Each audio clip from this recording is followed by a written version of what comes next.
और भाइयों क्या हालचाल। अब देखो भाई, पवन सिंह रुकने का नाम तो ले नहीं रहा है। ये जो साल 2025 है पवन सिंह के लिए थोड़ा खराब जरूर गया है, बट ज्यादा किसी ने सोची ना होगी।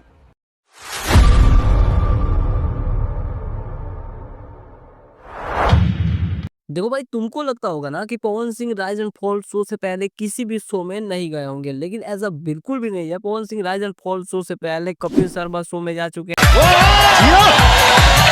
एंड उसके बाद पवन सिंह एक और शो में गए थे जिस शो का नाम था इंटरटेनमेंट की रात। शायद आप लोगों ने इस शो के बारे में सुना भी नहीं होगा, पर मैं आपको एक वीडियो क्लिप दिखाता हूँ, उसके बाद आप लोग पहचान जाओगे। है तुमको प्रोड्यूसर ने वो लॉलीपॉप हमारा नहीं है।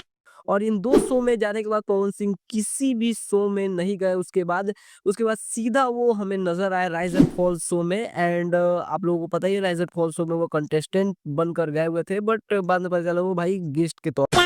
और राइज एंड फॉल शो में पवन सिंह ने क्या तहलका मचाया आप सभी को तो जानबे करते होंगे। इस शो के बाद पवन सिंह को टीआरपी किंग के नाम से लोग जानने लगे, क्योंकि ये शो सीधा बिग बॉस को टक्कर दे रही थी। यही नहीं, अभी और सुनिए। एंड जैसे ही राइज एंड फॉल शो खत्म हुआ, उसके बाद एमएक्स प्लेयर पर एक और न्यू शो आया जिस शो का नाम था आई पॉप स्टार। उसमें भी हमें पवन सिंह नजर आया। उसके बाद big boss, laughter chef and हाँ, अब फिर से वो कपिल शर्मा शो में भी नजर आने वाले हैं।